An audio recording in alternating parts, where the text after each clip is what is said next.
Et puis aussi, toujours dans le cadre de sortir de la francophonie, cet après-midi, il y aura une conférence sur mai 67, l'histoire qui s'est passée en Guadeloupe, et nos intervenants seront Élie de Bottard en visioconférence avec Raymond Gamard, un historien guadeloupéen, et Luc Renet. Donc nous vous donnons rendez-vous à 15h15 dans cette même salle pour la prochaine conférence sur mai 67. Merci.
La zone CFA est une monnaie, le franc CFA est une monnaie de pression. Tous les pays qui sont sous la zone CFA, c'est-à-dire ces pays francophones, à savoir à peu près 14 pays, plus les Comores, hein, mais bon, qui ne font pas partie, tous ces pays sont les pays les plus instables du continent africain. Le nombre de coups d'État qui ont été fomentés sur le continent, la plupart sont concentrés dans les pays subsahariens, notamment ceux qui ont pour monnaie commune le franc CFA. On parle à peu près d'une trentaine de coups d'État. Donc c'est un moyen de pression pour tous ceux qui veulent oser sortir de là. On voit le cas par exemple au Cameroun de ces grands économistes étudiants Kwemi qui a fait un livre très intéressant sur monnaie, servitude et liberté. Ce dernier est mort dans des circonstances qui aujourd'hui restent mystérieuses parce que justement il avait fait de cette monnaie le cheval de bataille de son combat. Donc pourquoi sortir? C'est autant d'éléments qui prouvent aujourd'hui qu'il est temps qu'on sorte. Mais comment sortir?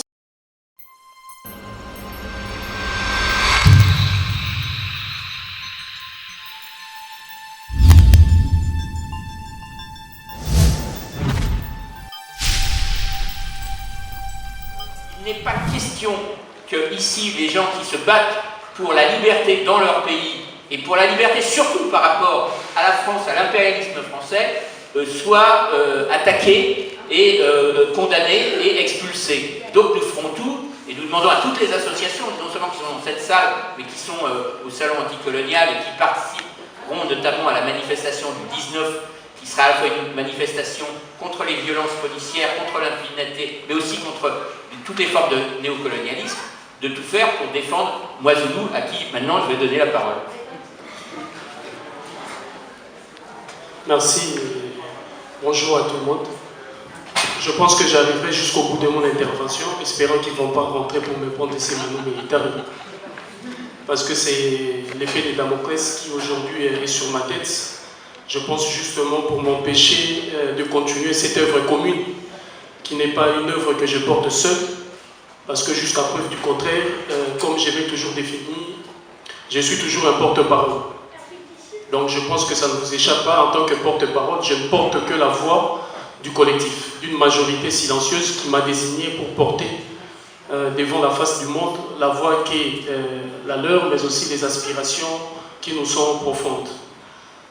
Commençons sur ça, c'est que il y a bien évidemment une mesure d'expulsion, d'éloignement du territoire français à mon encontre. Le chef d'accusation sait que pour avoir dénoncé les politiques impérialistes et néocolonialistes de la France, pour avoir dénoncé sa présence militaire en Afrique et mené des manifestations ou des actions par rapport à toutes ces questions.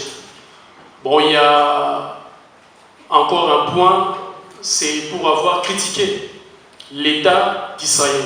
Alors là, il fallait qu'il y ait une forme que je fasse un peu, voilà, un éclaircissement de choses par rapport à ça, parce que sur cette question, c'était la résolution 242 et 342, 343 de l'Organisation des Nations Unies préconisait la création des deux États, israéliens et palestiniens vivant côte à côte, mais aussi le retour des réfugiés palestiniens chez eux. Je pense que c'est les bases les plus élémentaires de la démocratie. Un esprit très élevé de tolérance, une discipline élémentaire et la transparence sont le fondement du jeu démocratique et les signes distinctifs de la maturité politique. Ce qui semble une difficulté pour l'État d'Israël. Alors il faut avoir suffisamment peut-être de courage ou de force pour pouvoir les dénoncer, je ne sais pas, mais je ne suis pas le premier à ce que je sache, de critiquer ces comportements d'un État qui reste aujourd'hui l'un des élèves les plus indisciplinés de la communauté internationale, qui ne respecte guère les résolutions de l'ONU. Si nous avions accepté que l'ONU soit l'arbitre international pour les questions du monde et pour garantir la paix et la stabilité dans ce monde, je pense qu'on doit accepter tous les résolutions qui émanent de ces organes, de ces instances. Donc c'était pour dire un peu pourquoi on me reproche tout ça. Il y a eu une question aussi par rapport à la population dite maghrébine, donc arabo-berbère. Là, il y a une question. Aujourd'hui, je pense que quand on parle des razzias négrières, quand on parle de l'esclavage, tout le monde crie, c'est l'abomination. Si peut-être certains disent, si j'étais là, j'allais agir. Si moi j'étais là à cette époque, j'allais condamner ça. Mais aujourd'hui, devant nos yeux, les mêmes pratiques, les mêmes procédés sont utilisés par plusieurs États, notamment le cas de la Mauritanie, où les populations dites noires, disons négroïdes, sont aujourd'hui soumises dans une forme d'esclavage. Donc, il y a une question aussi avec les populations autochtones au Maroc. Si vous allez vers le sud du Maroc, vers la vallée du Dra, il y a une population des souches de type nubienne qui aujourd'hui, dont la présence sur ces terres remonte, l'antériorité remonte même plus loin que les données historiques connues jusque-là. Et il y a le cas de tous les pays du Nord, le Soudan, l'Égypte et consorts. Donc notre position était de pouvoir interpeller les dirigeants de ces pays sur ces politiques, notamment des violences, des racismes, même je dirais des tueries vis-à-vis de ces populations. Et il y a la question des populations considérées comme les migrants qui viennent de l'Afrique vers le sud et qui remontent là-bas. Donc ce sont ces questions-là qui nous ont obligés d'agir et de prendre position. Donc l'État français a retenu ça comme des chefs d'accusation et pour prononcer voilà, ces bulletins d'expulsion, notamment en s'entenant sur, je précise bien comment ils l'ont formulé, atteinte aux intérêts fondamentaux de l'État français. Donc ça serait grave si les intérêts de l'État français, et il y a un lien direct est lié notamment au pillage de l'Afrique, à la spoliation des terres africaines, à toutes ces questions-là que vous connaissez, à l'imposition des politiques impérialistes et néocolonialistes qui aujourd'hui empêchent justement l'Afrique d'aller vers sa souveraineté véritable. Donc voilà ce qu'en était par rapport à cette introduction pour la question qu'évoquait mon prédécesseur. Donc, je continue. Alors le franc CFA. Pourquoi faut-il sortir du franc CFA? Pourquoi faut-il sortir du franc CFA? Déjà, je dirais, c'est un droit à l'autodétermination de chaque peuple. Chaque peuple, c'est un droit garanti inaliénable à chaque peuple de s'autodéterminer. Cette autodétermination implique aussi notre souveraineté sur le plan politique, économique et financier, mais aussi de redevenir maître de nos orientations financières. C'est là qu'il y a le problème. Alors ça me permet maintenant de vous parler de ces francs CFA-là. Ces francs CFA dont je vous parle, je parle des francs CFA, donc au pluriel, parce qu'il y a 3 monnaies du franc CFA. La première monnaie du franc CFA, c'est la monnaie qui était évoquée ici, c'est la monnaie qui a été créée en 1945. Le 24 décembre 1945. Retenons que le 24 décembre 1945 marque l'entrée de la France au sein du FMI, le Fonds monétaire international. Donc c'était la même date, à la fois de l'entrée de la France au sein des institutions de Bretton Woods, donc le FMI et la Banque mondiale. Or, ça n'échappe à personne qu'après les crises financières qu'a connues le monde vers les années 1923, les États-Unis d'Amérique et la Grande-Bretagne ont recouru à la valeur de l'or pour substituer la monnaie parce que c'était la valeur, je pense, la plus sûre. Et le FMI, à l'époque, la valeur pour accéder, pour faire partie de ces clubs fermés, il fallait suffisamment avoir, si j'ose dire, l'or en sa possession pour y entrer. Donc, à l'époque, la France n'y était pas et la France devait accéder. Le général de Gaulle a eu cette idée aujourd'hui. Je pense qu'à l'époque, j'imagine qu'il ne pensait pas que ça allait être ainsi. Mais aujourd'hui, je pense que c'était une idée qui était mauvaise. De pouvoir faire de l'Afrique le support de ce qui sera la monnaie que la France allait avoir. C'est-à-dire que cautionner l'entrée de la France au sein du FMI, du Fonds monétaire international. Alors, où est-ce que la France allait trouver l'or? L'or de la France devait venir de l'Afrique. Je pense qu'ici, tout le monde est au courant qu'ici, sous le sous-sol, il n'y a pas d'or. Donc, l'or de la France devait venir de l'Afrique. Notamment, d'où de l'Afrique? Des colonies françaises d'Afrique. C'est pourquoi le franc CFA, la première monnaie dont je vous parle, franc CFA, franc des colonies françaises d'Afrique. À l'époque, aucun pays africain n'était indépendant. Il n'existait même pas des pays africains. Donc c'était des colonies françaises, portugaises, espagnoles et j'en passe. Cette monnaie a été créée sur ces deux références. Le FMI avait comme objectif, parce que c'est le général de Gaulle qui rentre au FMI et qui dit que j'ai de l'or. Le FMI avait comme objectif, donc les conséquences, c'est d'aller piller systématiquement toutes les richesses africaines, notamment l'or qui devait être la valeur sur laquelle s'est reposé le FMI. Et la Banque mondiale, elle, c'est la monnaie bancaire qui l'intéressait. Alors, quelle est la première monnaie bancaire que le général de Gaulle avait mise en place? Cette monnaie commence d'abord par une monnaie structurale. Les chiffres. Ces chiffres-là sont imaginaires. Les spécialistes de l'économie et de la monnaie savent comment on crée la monnaie. Je me réveille demain, je dis j'ai 10 milliards. Mais les 10 milliards, je n'ai pas. Mais je la crée la monnaie. J'ai dit que j'ai 10 milliards. Alors, je viendrai avec ma petite faculté oratoire, essayer de vous convaincre. Vous dire, madame, si vous allez faire ce travail-là, vous gagnerez autant. Mais moi, je suis votre banquier, vous venez déposer les dividendes ou les revenus de votre salaire. Je convainc le monsieur, je convainc un tel. Il s'est fait qu'après, vous tous, vous me ramenez cet argent-là progressivement. Moi, je vous dis, la banque ne peut pas vous rendre. Quand vous me déposez 1000 euros, demain, vous venez retirer 1000 euros. Je mets un seuil. Vous allez retirer autant. Donc moi, je garde ces intérêts et votre argent. Au fur et à mesure, je vais avoir mes 10 milliards. C'est ce qui s'est fait jusqu'aujourd'hui. Jusqu'aujourd'hui, nous sommes dans le même procédé de la création de monnaie. Donc la monnaie bancaire structurale a été créée par le général de Gaulle. Et cette monnaie, avec des chiffres astronomiques et imaginaires, ces chiffres-là retenez, parce que les chiffres ne sont toujours pas exacts, dans des centaines de milliards jusqu'à aujourd'hui. Ces chiffres-là, c'est ce qui constitue en ce jour, au moment où nous parlons, la dette des pays africains, qui que ce soit. Mais les pays africains ont été endettés par ce génie du général de Gaulle à l'époque, qui a décidé de créer cette monnaie, dont la monnaie structurale et la monnaie, la valeur, la pièce, qui était basée sur l'or. Donc l'or africain a été systématiquement pillé, les richesses africaines systématiquement pillées. Ces richesses-là n'ont pas enrichi le général de Gaulle. Je pense même, ça n'a même pas enrichi la France, en ce qui concerne la première monnaie. Ça a enrichi le FMI, le Fonds monétaire international. Et la deuxième monnaie, les pays africains ont une dette extérieure, une dette au niveau de la Banque mondiale. Nous ne sommes pas endettés vis-à-vis des pays européens, mais de la Banque mondiale. Et cet argent commence par cette histoire de la création de la monnaie. Or, vous imaginez dans ce contexte, les pays africains n'existaient pas encore. Je vous disais que c'était des colonies. En prévision des indépendances des pays africains, parce que ça commençait déjà à bouger, ça commençait déjà à secouer.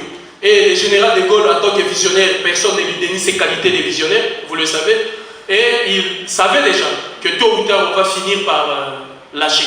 Donc la guerre mondiale prend fin en 1945. La guerre mondiale prend fin en 1945. Donc on passe disons 1940, et puis il y a ces procédés qui nous amènent vers les années 45. Il y a cette monnaie qui a été créée. L'Afrique a été déjà endettée. J'aimerais que vous reteniez pour la première monnaie du franc CFA, le Fonds des colonies françaises d'Afrique, c'est l'endettement de l'Afrique et le pillage systématique de nos matières premières, non en exclusivité l'or. En 1957, Ça ne vous échappe pas qu'en 1957, le général de Gaulle a créé les nouveaux francs. Les nouveaux francs qui devaient être mis en circulation en 1960. Ça a été notamment mis en circulation le 1er janvier 1960. Et le 1er janvier, retenez ça bien, parce que je reviendrai dessus. Le 1er janvier 1960 marque la date de l'indépendance du Cameroun. Et à l'époque, avant que ça ne soit aujourd'hui la Côte d'Ivoire, c'est le Cameroun qui détenait la masse monétaire la plus importante du franc CFA. Donc, on voit les liens qui est fait entre le nouveau franc, dont la valeur était un nouveau franc égal à 100 nouveaux francs. Ces taux-là sont des taux butoirs, imposés, comme Adolf Hitler avait imposé à la France, lorsqu'il a conquis la France, les taux d'échange entre le mark et le franc français. Donc, dans le nouveau franc, on utilise ces mêmes mécanismes. Ces mêmes mécanismes seraient aussi ce qui a été utilisé par rapport au franc et au franc CFA. La deuxième monnaie, maintenant, je vous parle. Cette deuxième monnaie, 1er janvier 1960, c'est ce qu'on a appelé le franc de communauté française d'Afrique. Alors, pourquoi on appelle ça franc de communauté française d'Afrique? Rappelez-vous déjà qu'en 1957, le général de Gaulle a commencé une tournée en Afrique. Cette tournée avait comme objectif d'aboutir à la création de la communauté franco-africaine. Parce qu'il fallait, les pays africains devenaient indépendants. Je vais devoir vous interrompre parce qu'il faut aller tout de suite à l'essentiel. Est-ce que vous pouvez dire rapidement, juste pour conclure votre intervention, pour dire exactement pourquoi il faut sortir du franc CFA? Vous avez effectivement retracé ce parcours, cette histoire qui est assez intéressante à savoir. Mais aujourd'hui, est-ce que vous pouvez nous dire juste en 2 mots, pour commencer, il faut sortir du franc CFA? Vous avez parlé d'endettement, vous avez parlé des taux imposés, et puis la troisième raison. On sort du franc CFA parce que d'abord il faut sortir l'Afrique de ses gouffres financiers parce que nous sommes endettés. Nous allons mettre fin à la dette des pays africains qui pèse lourdement sur les économies africaines. Cette dette contractée, comme j'ai expliqué, au niveau de la Banque mondiale. De 2, on va stopper les processus du FMI. Parce que le pillage systématique de l'Afrique continue. Et si on avait le temps, on aurait pu voir ça avec la troisième monnaie. Parce que vers les années 70 et 19, les années 80 et 90, le FMI est revenu avec les politiques d'ajustement et de réajustement structurel. Et ces politiques, notamment, c'était la continuité de ce qui a été imposé en 1945. Donc, on doit en sortir parce qu'en premier, mettre fin à cette dette, mettre fin au processus du pillage systématique de l'Afrique. Et en deuxième, on doit en sortir parce que les dates des indépendances africaines sont des dates qui ont été imposées, des dates de subordination, qui ont fait que les pays africains ont perdu tout le sens de la souveraineté qui est la leur, mais aussi de leur destinée politique et économique. Et en troisième position, on doit en sortir parce que le franc CFA, la troisième monnaie du franc CFA, le franc de coopération financière de la France, de pillage des cerveaux et des énergies des jeunes Africains, parce que la troisième monnaie est régie par l'OHADA, l'organisme d'harmonisation des droits des affaires, qui aujourd'hui prend l'ensemble des étudiants africains venus de pays africains que vous connaissez et qui les amène, par exemple, vers des écoles françaises construites au Maroc et qui choisissent des filières qui ne sont pas les besoins des économies locales de l'Afrique. Donc voilà les raisons pour nous d'en sortir et de récupérer notre destinée, si vous voulez, et notre souveraineté politique, monétaire et financière. Merci beaucoup. Alors moi je suis, évidemment, je suis comme vous surprise, je suppose que le public aussi est surpris. Il y a quand même un exemple qu'il faut rappeler, dire non au général de Gaulle. Et quand on parle des mobilisations pour sortir du franc CFA, c'est un exemple sur le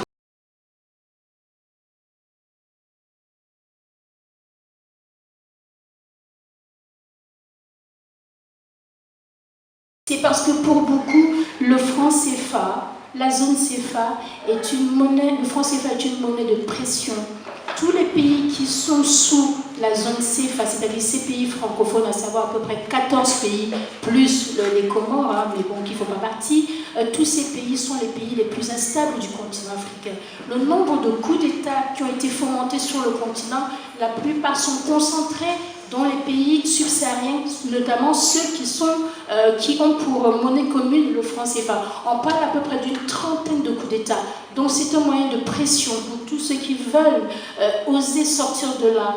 On voit le cas par exemple au Cameroun de ces grands économistes étudiants Kwemi qui a fait un livre très intéressant sur monnaie, servitude et liberté. Ce dernier est mort dans des circonstances qui aujourd'hui restent mystérieuses parce que justement Il avait fait de cette monnaie le cheval de bataille de son combat. Donc pourquoi sortir? C'est autant d'éléments qui prouvent aujourd'hui qu'il est temps qu'on sorte. Mais comment sortir? Ce n'est pas si simple. Il y a le chef de l'État tchadien qui propose un avis d'appel d'offres internationale pour fabriquer cette monnaie. Parce que le véritable problème, c'est comment on fabrique la monnaie.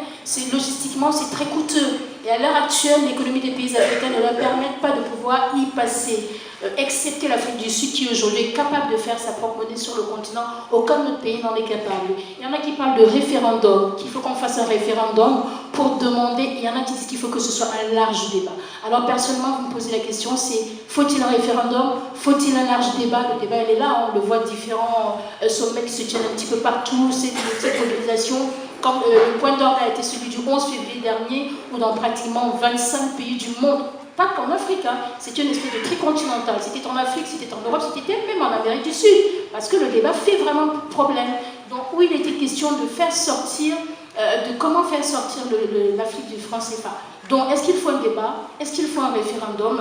Parce que nous ne sommes pas capables, à l'heure actuelle, financièrement parlant, de pouvoir fabriquer ce qu'on appelle la monnaie fiduciaire, c'est-à-dire les billets de banque et la monnaie métallique. On n'a pas les moyens. Qu'est-ce qu'on fait? C'est vrai, c'est véritablement là le problème. La question aujourd'hui, peut-être que les intervenants auront des arguments qui pourront peut-être nous convaincre. Comment est-ce qu'il est fait étant donné que cela est très coûteux? Merci. Alors rapidement, messieurs, parce que j'aimerais bien quand même que le public aussi pose des questions et que vous y répondiez. Comment est-ce qu'on fait si on sort du franc CFA? On sait par exemple qu'au Nigeria, la monnaie est indexée au dollar américain. Est-ce que finalement, il n'y a pas un côté utopique de penser que si on sort du franc CFA, on sera sorti de la domination? Alors, toute notre histoire est basée sur des utopies dont plusieurs ont réussi. L'idée même de décolonisation, d'abolition de l'esclavage, c'était des utopies. Les gens se sont battus et ça a marché, pas complètement, mais il faut continuer les utopies, c'est très important. Alors, le premier leader africain à avoir voulu sortir du franc CFA, on l'a dit, c'est Sékou Touré, qui a dit non à l'Union africaine, à l'Union française justement, et qui a dit oui à sa souveraineté. Ça a été très compliqué puisque peu de temps après, on a vu surgir dans le pays toute une épidémie de fausse monnaie. Car qui fait la monnaie est bien placé pour faire la fausse monnaie. Et en quelques mois, le pays a été ruiné. Tout simplement parce que quand il y a de la fausse monnaie, chacun se dit « je garde mon argent pour moi parce que si je donne des billets, je vais en recevoir en échange qui sont faux ». Donc ça paralyse l'économie.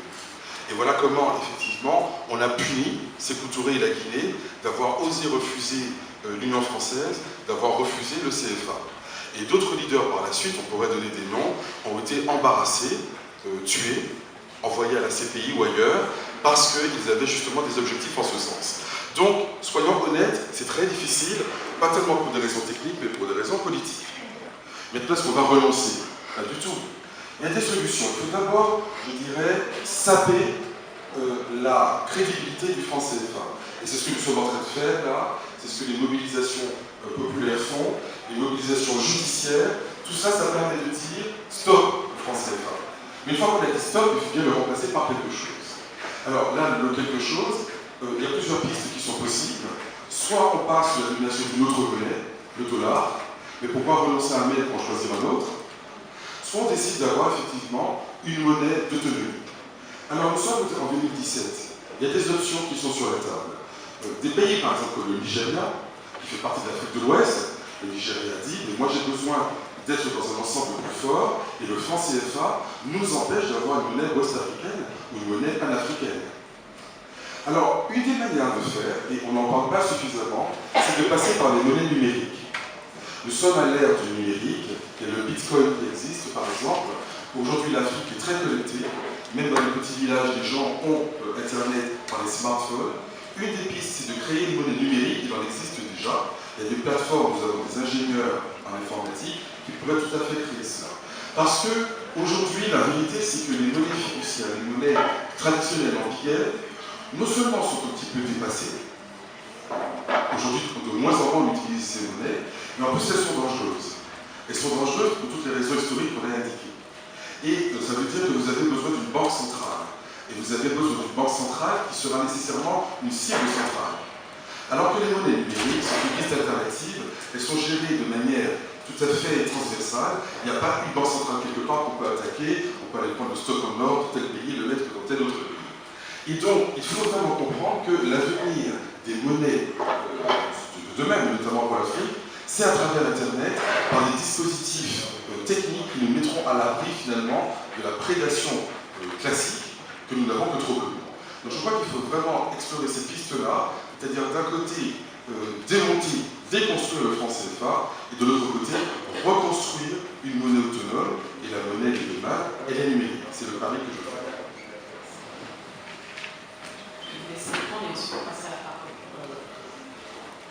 Je rebondis d'abord sur la position du président Ahmed Sékou Touré. Parce que la question du franc CFA, à mon humble avis, est essentiellement politique.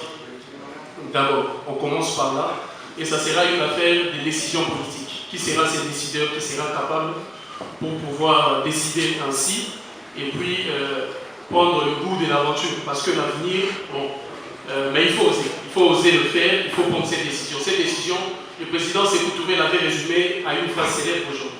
Nous préférons la liberté dans la pauvreté que l'esclavage dans l'opulence. Ça résume toute la pensée. Donc c'est pour dire que sortir du franc CFA, ça ne sera pas aussi facile que ça. Mais on doit le faire. On doit le faire et ce n'est pas une question qu'on n'a pas assez d'argent, qu'on n'a pas assez de moyens et que techniquement ça va poser problème. Non, c'est une question de décision politique. On prend la décision et on en sort. L'exemple de la Zambie en est une illustration parfaite. Lorsque la Zambie, sous la direction du président Kenneth Kaunda, avait pris la décision de sortir du livre sterling pour aller vers le Kwacha, tous les économistes s'établissaient sur le fondement de l'économie zambienne. Mais ça n'est jamais arrivé. Ça n'est jamais arrivé. Quant à la subordination au dollar, je dirais non, parce que l'exemple douloureux et catastrophique de la République démocratique du Congo à l'époque Zaïre de Mobutu en est une illustration parfaite. Parce que quand on a décidé de subordonner le Zaïre au dollar, on a subi un coup, c'était vertigineux. Donc il faut voir, surtout en 1973-74, ils ont profité de la politique de recours à l'authenticité de Mobutu, avec l'organisation du combat entre Mohamed Ali et George Foreman, d'où les financiers et les capitalistes et les Américains sont arrivés avec de la fausse monnaie en dollars. Et c'est qui a causé un coup fatal à l'économie. Depuis ces jours-là, les alliés a sombré, depuis 1973-74. Et l'exemple du dollar, même pour le Nigeria, c'est encore, comme on disait, moi j'appelle ça l'idiotie du crocodile. L'idiotie du crocodile consiste à fuir la pluie pour aller se baigner dans le feu. Donc on est toujours dans la même logique. Donc je retiens plus la démarche qui a été proposée à la fin sur le numérique, d'où l'on peut réfléchir ensemble sur cet aspect, parce que l'exemple de l'Argentine ou de l'Espagne nous démontre qu'on n'a pas simplement besoin de tous ces moyens mécaniques et techniques ou de toutes ces finances pour réaliser une monnaie. Et puis, il ne faut pas oublier de remonter le cordon ombilical du temps pour amener l'Afrique vers les fondamentaux de ces royaumes. À l'époque, la monnaie d'Inzimbu, qui était la même monnaie dans le royaume du Ghana, les royaumes du Congo, était une monnaie qu'on contrôlait. On n'avait pas besoin de la fabriquer, parce que c'était des coris qu'on allait chercher. Et qu'on pouvait bien, normalement, parce que c'est carrément, si vous voulez, la spécificité féminine en Afrique, ont encore l'énergie. Les jeunes Africaines ont encore l'énergie de pouvoir aller chercher ces monnaies-là et la contrôler et faire la valeur, si on le veut, comme l'Espagne a fait avec les 5 bouts de papier. Donc il y a tant de pistes qui peuvent nous permettre d'aller bien. Merci beaucoup. Alors on va tout de suite procéder aux questions. Je propose qu'on prenne une première série. On n'a pas Monsieur. de micro fort, s'il vous plaît. Présentez-vous fort. On n'a pas de micro pour la salle. Ah ben c'est très bonne idée. Très bonne idée. On va dans la salle. En fait, bonjour à tous. Je sais pas, en fait, là, on est en 2017.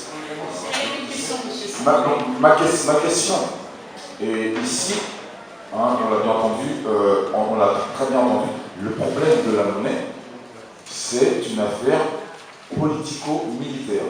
Ça n'a rien à voir avec la richesse et la non-richesse. Tu es militaire, tu as ta monnaie, tu as ta politique, tu as ta monnaie. C'est simple. Maintenant, il se passe en 2017, nous sommes africains, et nous sommes en France, colonisés par la France.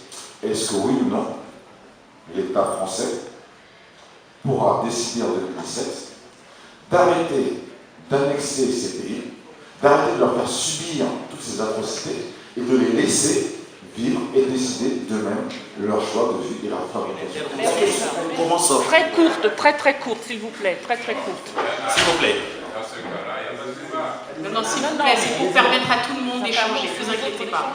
On vous écoute, monsieur. Non, mais essayons quand même d'être sérieux, parce que si vous pensez que cette affaire est sérieuse, nous devons la traiter d'une manière Eh bien, sérieuse. nous sommes tous sérieux, monsieur. Nous vous écoutons. Sortir du franc CFA n'est même pas le problème que pose le franc CFA.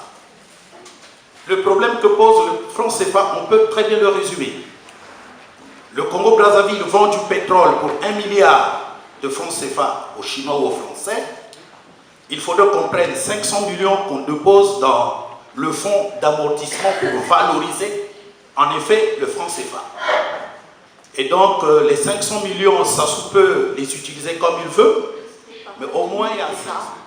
Et je suis depuis le début, parce que tout à l'heure, il y avait un intervenant qui a fait une intervention très intéressante sur l'histoire du franc CFA. Je suis il y avait une première monnaie, il y avait une deuxième monnaie, j'ai bien noté, et puis il y avait une troisième monnaie, il a été interrompu, je n'ai pas pu suivre parce qu'on a tellement pressé de vite finir. Alors la troisième monnaie, moi je l'ai écrit sur mon cahier, troisième monnaie, point d'interrogation.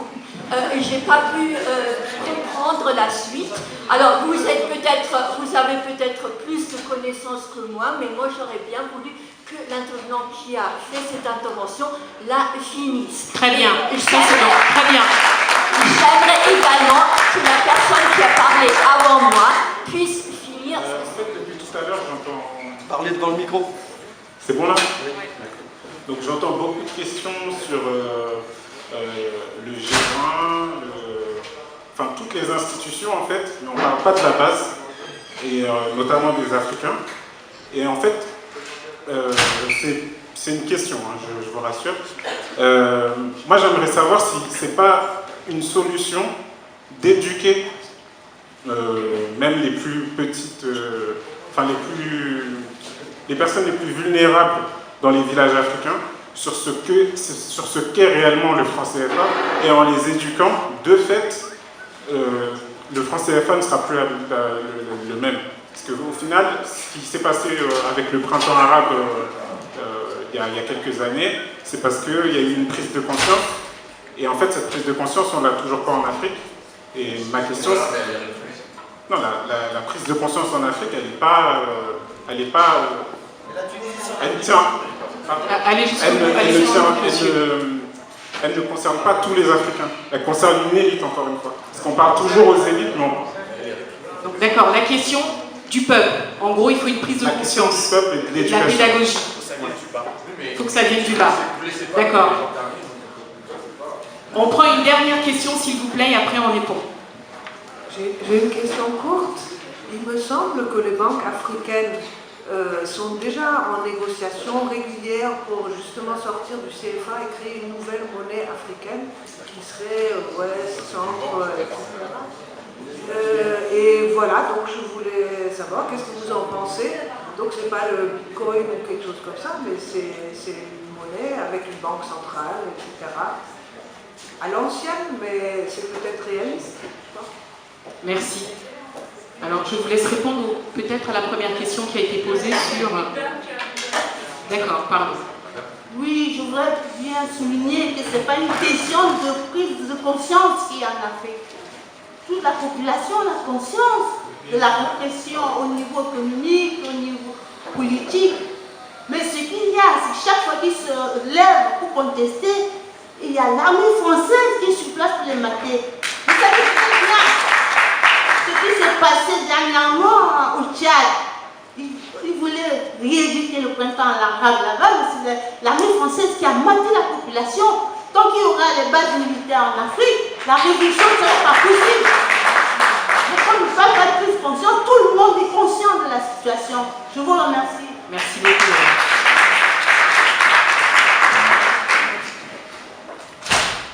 Je vous laisse répondre déjà à la première question. Sur la troisième, en fait, elle voulait savoir, la dame, elle dit qu'elle n'a pas bien entendu quand on a rappelé historiquement les étapes du franc CFA. La troisième monnaie, c'était le Fonds de coopération financière française en Afrique. C'est ça la troisième monnaie qui est régie aujourd'hui par l'OHADA, l'organisme d'harmonisation des droits des affaires. Et cette monnaie a pris essor à partir de 1990, où le président Mitterrand avait décidé de la dévaluation du franc CFA pour encore permettre à l'Afrique de supporter une fois de plus, comme l'a fait le général de Gaulle, l'entrée de la France dans la zone euro.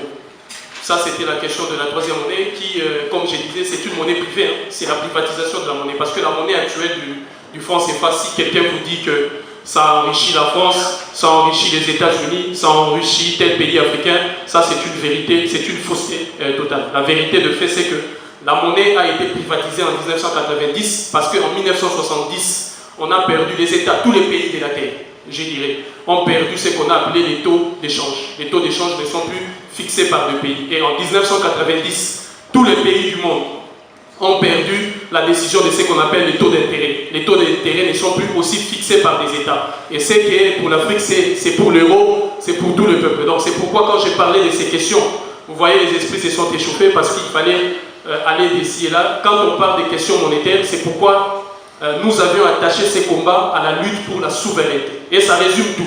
Cette souveraineté, elle est politique, elle est militaire, elle est financière, elle est... Bon, dans une... la deuxième question, quand elle vient, il faut savoir une chose. Il faut décider. Il faut décider qu'est-ce qu'il faut faire. Pour sortir du franc CFA, il n'y a que deux. Hein, il y a, si j'ose dire, deux corps. Ou deux entités, si je peux m'exprimer ainsi. Il y a des dirigeants, c'est que vous appelez des présidents de la République. Sékou Touré n'a pas eu besoin que son peuple se soulève pour qu'il sorte du franc CFA. Sékou Touré a pris la décision ferme, en tant qu'homme digne devant le général de Gaulle, pour lui dire « Nous préférons » la phrase que je vous ai résumée ici. Et cette phrase-là, parce que quand j'ai expliqué la deuxième monnaie, c'était la création de la communauté française d'Afrique. Alors, refuser la communauté, c'est refuser le franc CFA. C'est refuser la présence de l'armée française en Afrique. Alors ces présidents-là doivent avoir le courage qu'il faut. Première des choses, il ne faut pas se cacher derrière qui que ce soit. Deuxième des choses, si on veut sortir et qu'on ne veut pas de président, alors c'est à nous, le peuple, de conduire maintenant la révolution. Ça sera question de révolution. Ça ne vient plus question de mobilisation, ceci, c'est non. On fait une révolution monétaire pour conquérir la monnaie. Parce que moi, je me suis inscrit dans cette logique parce que je n'ai pas l'exercice des fonctions présidentielles. Donc je suis dans cette logique de la révolution pour mener le peuple à faire cette révolution parce que je refuse que la question monétaire du franc CFA soit traitée par des techniciens, des technocrates et des théoriciens. Parce qu'ils vont trahir l'Afrique. Ça, je le sais. Merci. Oui, Georges. Alors je répondrai à la question de madame. Effectivement, il y a des débats aujourd'hui en Afrique, au niveau des banques et au niveau des institutions monétaires, pour sortir du franc CFA. Je citais le Nigeria qui est très actif en ce sens, qui dit tant qu'il y aura le franc CFA, nous n'aurons pas de monnaie commune. Mais justement, ceux qui défendent le franc CFA, la France et les pays liés, ou les pays valets comme vous voulez, en tout cas les présidents valets, effectivement, empêchent ces évolutions. Cela dit, il faut trouver des alliés partout. Les alliés sont d'abord le peuple. Monsieur a raison, il faut élargir la connaissance. Alors, tout le monde n'est pas au courant du franc CFA. Le sujet, souvent, me faisait peur. Les historiens et les économistes qui ont travaillé sur le sujet depuis 20 ans, nous disent pendant 20 ans, on travaillait un peu dans la solitude. Personne ne nous écoutait, donc c'est quand même intéressant de noter que les choses évoluent. Et eux-mêmes sont très surpris de voir qu'il y a des manifestations pour le franc CFA. Parce qu'ils disaient, autrefois on nous disait, mais c'est un sujet technique, ça ne nous intéresse pas, on veut manger, on veut sortir, on veut être éduqué, le franc CFA, on ne comprend pas très bien de quoi vous parlez. Donc justement, il y a ce combat de pédagogie, c'est très important, monsieur l'a souligné, mais ça ne suffit pas. Il ne suffit pas d'être conscient du problème pour que le problème disparaisse. Il y a effectivement des contraintes militaires, on en a parlé, le colonialisme, etc. Donc ça ne suffit pas. Donc moi je pense qu'il faut trouver des alliés, bien sûr le peuple, les institutions monétaires de certains pays, y compris en Europe. En Europe, il y a des pays qui disent la France bénéficie d'avantages concurrentiels indus. Et des pays comme l'Allemagne, des pays scandinaves, peuvent être des alliés opportuns. En disant, c'est pas tout à fait normal que la France bénéficie comme ça d'avantages que nous n'avons pas. Alors, je ne partage pas forcément la philosophie de l'Allemagne sur les questions économiques, c'est pas ce que je dis, mais je dis qu'il faut prendre des alliés tactiques partout où on peut. Donc voilà, c'est pour ça que je dis qu'à la fois, il faut déconstruire la légitimité du franc CFA, j'ai donné des pistes, et en même temps, il faut construire des alternatives, c'est ça le plus important. Et les pistes numériques, j'y reviens, il faut vraiment qu'on travaille là-dessus. Il y a d'ailleurs un certain nombre de pays du Sud qui sont finalement très ouverts à cette réflexion. La Chine, par exemple, ne cesse de contester la suprématie du dollar, et il y a des disques où il faut avoir des alliés multiples, être prudent et ne pas dépendre d'une seule personne. Voilà ce qu'il faut faire.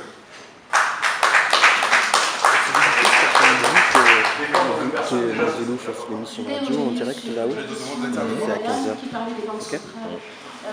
Que les négociations peuvent se passer entre les banques centrales, mais c'est pratiquement pas possible, parce qu'il faut savoir que la BEAC, qui est la Banque centrale des États de l'Afrique, c'est la Banque économique des États de l'Afrique centrale, et la BEAC et la BEAC de l'Afrique de l'Ouest avaient autrefois pour siège la France. Il faut comprendre ça. Que ces deux banques centrales étaient situées en France. Il a fallu que l'ancien chef de l'État togolais, aujourd'hui décédé, Yaya Dema, une nouvelle fois monte au créneau pour crier fort, pour que dans la foulée, on fasse revenir ces banques en Afrique. C'est vous dire. Et quand bien même elles sont revenues en Afrique, c'est qui a la même mise sur la BEAC, qui a la même mise sur la BEAC, c'est toujours la France. Donc c'est pratiquement impossible qu'il y ait des négociations. Et déjà, c'est très subtil, mais il y a déjà des dissensions au sein des différents organes, il y a des dissensions. C'est-à-dire que là-dedans, il y en a qui sont trop, qui veulent qu'on sorte, il y en a qui ne veulent pas qu'on sorte. Aussi, le temps qu'on n'aura pas une unanimité, ce sera assez difficile. Donc vraiment, au niveau des banques centrales, ce n'est pas la peine d'y penser, parce qu'elle est toujours sous la coupe et sous la coupole de la France, de toute façon. Je reviens sur le cas de la personne qui a parlé de pédagogie. Je pense que le rôle de la société civile qui est très très active dans ce mouvement aujourd'hui, la société civile c'est une émanation du peuple en quelque sorte. Donc elle fait le travail à sa manière et de fort belle manière d'ailleurs. On la voit aujourd'hui, autrefois c'était beaucoup plus peut-être les économistes. C'est la raison pour laquelle j'ai cité le cas de M. Tchidjan Pouemi, qui il y a plus de 30 ans avait sorti ce livre, je vous le recommande vivement, Monnaie, servitude et liberté, et qui lui a valu peut-être. Enfin, il est mort, à 47 ans. C'était l'un des plus grands économistes africains de son époque. On ne sait jamais qu'est-ce qui s'est passé, pourquoi bon matin on retrouve cet homme mort comme ça. On suppose que c'est parce que justement, il avait abordé cette question et que les dirigeants africains, il faut revenir là-dessus, qui n'étaient pas prêts à contribuer avec la bénédiction de qui on sait à faire disparaître cette personne. Donc je pense que le rôle de la société civile aujourd'hui est très fort et peut-être des activistes, parce que quand on dit activiste, c'est toujours très péjoratif. Mais je pense qu'on a besoin des activistes aussi à un moment, quand il faut pour un problème aussi important que celui-là, de pouvoir éduquer, de pouvoir de façon pédagogique amener le peuple africain qui ne croyait pas nous vivons en France, mais sur le continent ça bouge, ça bouillonne. Cette jeunesse de 20 ans qui est aujourd'hui le fer de lance de la nation, de ce continent africain, ne se laissera pas faire comme leur père. Donc vous pouvez compter sur elle pour faire le travail qu'il faut, pour que d'ores et déjà, on sorte. Ce ne sera pas facile. Moi je ne suis pas tout à fait d'accord quand vous le dites. On ne sortira pas comme ça d'un trait, c'est pas possible. Il faut un cheminement. Et je pense que le cheminement aujourd'hui, c'est déjà s'approprier cette monnaie. On ne se l'est pas approprié déjà. Absolument pas.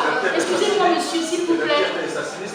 Oui, très bien. J'ai parlé de coup d'État, monsieur. Quand j'ai parlé de monnaie de pression, on a Thomas Sankara, ça fait partie de ceux qui, à son heure, disaient qu'il fallait qu'on sorte de cette monnaie. Mais qu'est-ce qui leur a été réservé? On ne se cache pas, on ne se voile pas la face. Tout le monde sait ce qui s'est passé aujourd'hui. Donc on appelle cette monnaie la monnaie, le véritable nom de la monnaie, c'est une mélange de pression. C'est-à-dire que si tu veux marcher, si tu ne veux pas marcher comme moi, voilà, on prend le cas, vous avez parlé du plan d'ajustement structurel. Quelle épave elle a fait de cette Afrique? Je vous rappelle, monsieur, qu'au sorti des indépendances, c'est-à-dire dans les années 80, la majorité des pays africains, notamment un pays comme le Cameroun et la Côte d'Ivoire, avaient une balance commerciale excédentaire de plus de 2 000 milliards de francs CFA. Comment se fait-il que dans la foulée, on impose le plan d'ajustement structurel? Moi, je ne l'appelle pas le plan d'ajustement structurel, je l'appelle le plan de désajustement, de déstructuration du continent africain qui était sur une lancée vers la croissance.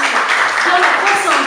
On est arrivé, on ne lui a imposé, et dans la foulée, on a dévalué cette monnaie. Vous ne pouvez pas imaginer le désastre. Je dis bien le désastre. On avait des écoles, l'université, elles n'étaient pas payantes. Du jour au lendemain, on vous implique, on vous dit l'université, elle est payante. À raison de 50 000 francs. Mais sur le continent, on fait des enfants, et c'est une très bonne chose d'ailleurs, elle assure la relève.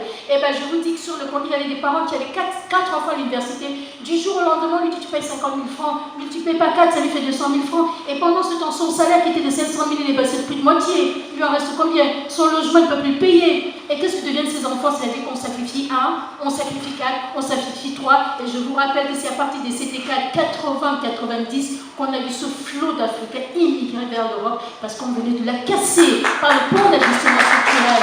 Donc aujourd'hui, cette jeunesse africaine, non, elle ne se laissera pas. J'en reçois énormément sur le plateau de l'émission que j'anime, qui s'appelle ces forums africains. Cette jeunesse africaine, elle est combative, elle est combattante, elle est déterminée. On va sortir de cette monnaie, mais pas à l'arrache, ça ne se fait pas, c'est nous tuer une fois de plus. Mais ce qu'on va faire, monsieur, la meilleure chose, c'est un cheminement et à terme avoir notre monnaie. Quoi qu'il en soit, on garde le packaging, on voit ce qu'on va mettre dedans. Parce que vous parlez de monnaie, la monnaie, d'accord, très bien, je fabrique ma monnaie, mais écoutez, monsieur, je viens, j'échange avec vous. Mais ce qu'on vit dans un monde mondialisé où tout se fait l'échange avec les autres, comment on donnera de la valeur sur le plan international à ta monnaie? C'est ça aussi qui est Oui,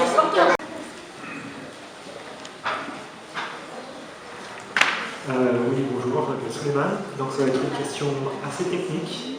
Donc la Banque européenne fait du quantitative easing, je ne sais pas si vous avez entendu parler, c'est-à-dire qu'elle fait marcher la planche à billets mais elle injecte directement dans son économie. Est-ce que comme le franc CFA est référencé sur l'euro et que les Africains n'ont pas la possibilité de faire marcher la planche à billets pour l'injecter dans leur propre économie, est-ce que ce n'est pas une nouvelle forme de pillage du travail des Africains? Derrière vous, derrière vous. Moi, c'est une question technique aussi, sur un petit peu approfondir la question de la monnaie numérique. J'y connais pas grand-chose, mais en France, on parle vraiment de la fracture numérique, notamment chez les personnes âgées. Comment on peut rendre accessible une monnaie numérique à tout le monde? Voilà, pas que des jeunes, parce qu'il y a aussi des personnes plus âgées qui n'ont pas forcément accès à Internet. Et voilà, ou alors des références, enfin, quelque chose qui permet de creuser un peu la question. Merci. Derrière vous, derrière vous. Alors ma question porte sur les différents moyens de sortir du franc CFA. Alors moi j'ai lu, ça se rapproche de ce que vous disiez madame par rapport à s'approprier cette monnaie, et j'ai lu sur certaines personnes qui expliquaient qu'on devait déjà faire circuler la monnaie donc à l'intérieur du pays, par exemple en achetant des produits faits par des sociétés, par exemple, si je suis au Mali, acheter des produits faits par des sociétés maliennes. Mais bon, je ne sais pas si c'est un mécanisme, je sais pas si quelqu'un pourrait expliquer ce mécanisme, en fait, de prendre la monnaie et de quand même, donc avec le CFA, de quand même déjà la faire circuler avec des entreprises locales, au lieu de la faire circuler en achetant des biens qui sont importés. Donc je ne sais pas si c'est quelque chose qui peut aider déjà à s'approprier la monnaie. Merci. Une dernière question peut-être. S'il vous plaît, rejoignez le micro. Il peut pas. Ça ne vous dérange pas? Oui, c'est juste pour compléter ce que disait la sœur. Hein. Bon, excusez-moi, je suis arrivé un peu en retard, je n'ai pas tous les données du débat. Mais est-ce qu'il n'est pas possible, dans une étape intermédiaire, comme elle le disait, d'avoir des monnaies africaines, locales, hein, qui soient pas simplement pour les produits locaux, mais pour tous les produits africains, et de garder temporairement le franc CFA pour avoir une transition d'une monnaie africaine globale liée aux économies locales qui supplanterait le franc CFA. Donc une espèce de transition entre les monnaies locales africaines et le franc CFA. Merci. Derrière vous, monsieur qui est là, oui.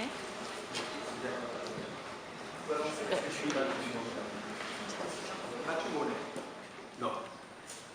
Chaque État qui veut faire vivre son économie et son peuple va vers une monnaie locale. Bien évidemment, plus on a un emploi, plus on est fort, plus on est puissant et plus notre économie porte de la valeur sur le plan international. Donc, ne faites pas ceux qui ne savent rien. Et quand on me dit qu'en Afrique, tout le monde n'est pas au courant de la réalité économique, monsieur, vous perdez le nord, vous perdez le nord. Vous perdez le nord. Qu'est-ce qui se passe chez nous? C'est le petit peuple. Cette fameuse règle de 3% ne peut pas dépasser. On utilise un peu le projet billet, mais très modérément. Ceux des États-Unis ont ce privilège. Effectivement, le dollar, on vous dit que vous avez $1000 de dette, vous sortez $1000 parce que vous les avez imprimés hier matin sur la machine. Donc voilà, ça c'est une question. C'est pas une question très liée au franc CFA, parce que malheureusement, on n'en est même pas là. Alors, une question a été posée aussi sur la capacité qu'aurait l'ensemble du peuple, dans le contexte de la fracture numérique, à accéder à cette monnaie numérique dont je parlais tout à l'heure. En fait, l'intérêt de la monnaie numérique, c'est qu'elle propose un remplacement à la fois massif, mais en même temps en douceur. Parce que si je suis un chef d'État et je dis demain je fais ma propre monnaie, très bien, ça peut marcher, mais ça peut ne pas marcher. Et on a vu des exemples nombreux. Alors que là, c'est une décision collective. Si vous voulez, quelqu'un peut dire, en France il y a l'euro, en Afrique nous aurons l'afro. Un certain nombre de personnes organisent la plateforme numérique pour ça, et demain je lance l'idée. Chaque personne ici sort en disant, moi je veux avoir au moins un afro. Donc je l'achète. Je vais sur Internet et j'achète mon afro pour dire, moi aussi j'ai un afro. Et chacun dit à ses amis sur Facebook, sur tout ce que vous voulez, toi aussi achète un afro. Donc la monnaie peut s'enchérir ainsi de suite, de manière presque patriotique, vous voyez. Et au fur et à mesure, les gens qui ont accès à Internet peuvent le faire. Ceux qui n'ont pas accès à Internet ne pourront pas le faire immédiatement, c'est vrai. C'est pour ça que je dis que ce n'est pas une décision unilatérale. Mais au fur et à mesure que l'Internet se répand, et c'est le cas en Afrique, de manière tout à fait transversale, c'est vrai qu'il y a une décision qui appartient à une personne. Je disais tout à l'heure, il ne faut pas que ce soit un technocrate, un président qui décide. Je le rejoins là-dessus. Au fond, c'est tous les gens qui progressivement utilisent Internet, et c'est quand même le cas de plus en plus, qui finalement vont acheter de la monnaie, vont lui donner cette valeur, et progressivement, le franc CFA sera marginalisé. Le temps que la Banque centrale française, qui n'existe pas, la BCE plutôt, s'en rende compte, ça sera déjà trop tard, parce qu'on ne peut pas arrêter Internet, vous voyez. Donc il est vrai qu'il y a des gens qui n'ont pas Internet en Afrique, ça c'est vrai, ils ne pourront pas tout de suite accéder à cette monnaie, mais je pense que cette monnaie, Internet se répand partout. Progressivement, je veux dire en 20 ans, c'est quand même extraordinaire.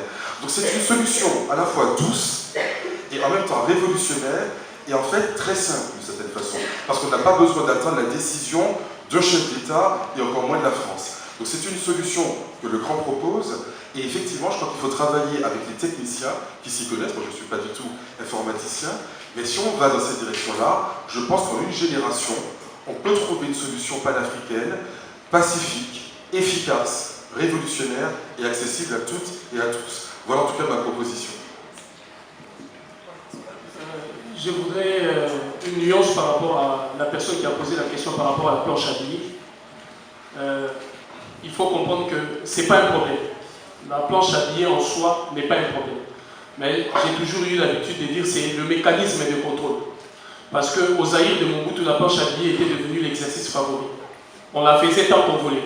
Il fallait le faire, on injectait l'argent dans l'économie du pays. Cela n'a rien changé. La conséquence directe, c'était la flambée des prix des denrées de première nécessité. La conséquence directe. Et la deuxième des conséquences, c'est que du fait que la monnaie là n'avait aucune valeur, à chaque fois qu'il y avait le franc CFA à côté, ou qu'il y avait le dollar à côté, ça impactait directement sur les prix. Parce que les Libanais, qui contrôlaient la plupart des commerces et de tout, vendaient en dollars, et non en francs congolais ou en nouveau Zaïre de Mobutu. Donc ce n'est pas ça vraiment qui posera le problème. C'est plus le socle, le mécanisme de contrôle qui va nous permettre de savoir quand on fait la planche à billets, comment, quand et où on injecte cet argent. Parce qu'aujourd'hui, même quand on parle de la question du franc CFA, quand la planche à billets du franc CFA est faite, qu'on ne vous dise pas c'est parce que l'Europe contrôle le mécanisme de sa planche à billets, l'Afrique ne contrôle pas. Non. Ce sont des politiques décidées quand Alassane Dramane Ouattara devait organiser, participer aux élections en Côte d'Ivoire. La masse monétaire qui a été fabriquée était supérieure à la normale. Parce qu'il fallait lui donner l'argent d'aller soudoyer d'ici et là. Quand Denis Sassou Nguesso était candidat, c'est la même chose qui a été faite. Et quand je parlais de la troisième monnaie, par exemple, avec l'OADA, la République démocratique du Congo n'a pas comme monnaie le franc CFA. Mais la République démocratique du Congo est membre de l'OADA. C'est pourquoi je disais cette monnaie du franc CFA actuelle que l'on tient est une monnaie privatisée. Ça n'appartient pas à des États. Donc la planche à billets ne posera pas énormément de... C'est pas ça la question. Quant à la sœur qui posait la question sur déjà commencer à utiliser le franc CFA pour pouvoir acheter ce qui est des produits locaux, sans vous rentrer dans le cadre d'un comportement qu'on appelle, nous, le nationalisme économique. C'est-à-dire que nous allons consommer ce que nous produisons. Ce qui est d'ailleurs, si j'ose dire, l'expression par excellence de la dignité d'une personne. On commence par là, avant d'aller échanger avec l'autre. On est d'abord, nous on produit, mais à condition de produire, et à condition aussi de découvrir ces entreprises-là, c'est quel type d'entreprise? Parce qu'il y a aujourd'hui les financiers du monde. Tous ces capitalistes que vous voyez, tous ceux qui contrôlent les actifs même des banques. La banque peut avoir le nom d'une banque nationale de la Côte d'Ivoire, d'une banque nationale du Maroc. Le produit peut être de la compagnie malienne, je ne sais pas, d'huile de palme, mais c'est faux. Ce sont eux qui utilisent ces pays-là comme des labels.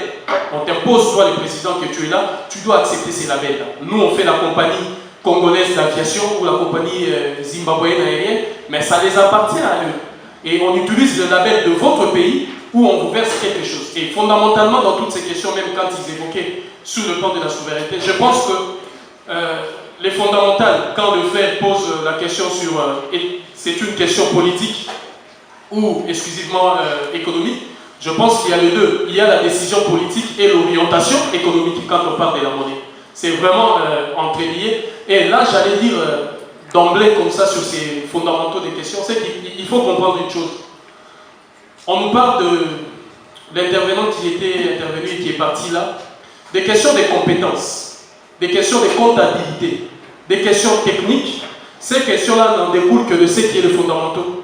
Les fondamentaux, c'est quoi? C'est les accords signés par des pays africains. Ces accords-là, c'est les accords des indépendances. Toutes les indépendances africaines, je dis bien toutes, sont des indépendances de 20%. Si vous regardez les pays africains, on vous dira que 80% des territoires des pays africains sont inhabitables. Ce sont des mines à champ ouvert pour l'exploitation. Ça a été imposé lors des signatures des accords des indépendances. Vous n'avez que 20%. Le plan cadastral qui a été utilisé pour construire les villes africaines sont des plans qui sont coloniaux. Parce qu'il fallait les empêcher d'aller dans les 80 autres pourcents du territoire. Et ça, c'est physique. Et sur le plan monétaire, c'est ce qu'a donné quand on parle de la question des comptes des opérations, où les pays africains doivent laisser 80% de leurs avoirs dans le compte des opérations dans les trésors français et ne garder que 20%. Mais pourquoi? C'est la conséquence des accords bilatéraux et multilatéraux économiques qui ont fait qu'on a signé que 80% de nos productions, de nos richesses, j'ai parlé ici de FMI et de la Banque mondiale. Comment ça se passe? Nous, on produit 80% de l'or, du pétrole, manganèse, cobalt, tout ce que vous voulez. Pardon, 100%, brut. Les accords qu'on a signés font en sorte que ces pays-là, la France, la Grande-Bretagne et autres, je parle de la deuxième, on n'est pas de la troisième privatisée, devraient normalement prendre 80% de nos recettes et nous 20%. Donc c'est normal, dans ce point de vue, lorsqu'on signe ces accords, des accords pareils, que lorsqu'on vend de l'or du Mali, qu'il y ait 80% de l'or du Mali qui aille à la France et 20% au Mali. Et mais ce n'est pas le Mali en plus encore qui vend son or sur le marché international. C'est les coopérants et les négociants. Et ces coopérants-là et les négociants-là ne font jamais confiance aux banques et aux autorités africaines. Donc la banque qui a été choisie, c'est les trésors français où tout le monde est rassuré. C'est la raison pour laquelle, quand on va vendre cet or-là, le 20% et les 80% sont distribués, 80% vont là-bas, 20% vont. En réalité, comme ça, on pourrait dire que c'est leur argent parce que vous avez signé cet accord de 80-20. Donc il faut revenir sur ces indépendances-là. Ce qui lie la question là dont on parle à une véritable souveraineté. Cette souveraineté dont moi je parle souvent commence par la souveraineté intellectuelle. La souveraineté intellectuelle, c'est qu'il ne faut pas que l'on réfléchisse à notre place. Les pays africains ne sont pas le fruit de nos entrailles et de notre propre réflexion. Ce sont des pays qui nous ont été imposés. Et la dignité la plus absolue de l'homme africain commencera par briser fondamentalement les frontières héritées de la conférence de Berlin. Et c'est là que commence l'unité. Cette unité-là dont prônait le président Touma, dont prônait le professeur Cheikh Anta Diop, c'est l'unité qui nous amènera à une unité politique, culturelle, économique, financière et militaire. Et on aura résolu toutes les questions de l'Afrique pour nous attaquer aux questions qui sont des questions de privatisation des monnaies qui échappent à tous les États pour entrer dans des domaines de capitaux, des capitalistes et des multinationaux. Merci. Malheureusement, monsieur, on n'a plus le temps. Je suis désolée, je suis obligée de libérer la salle. Après, on peut échanger. Vraiment. Il y a une contrainte, en fait, une contrainte de salle, de temps. Je suis désolée. S'il vous plaît, monsieur, je vais donner le micro à Hortense pour conclure la séance et puis après, on se retrouve si vous le souhaitez.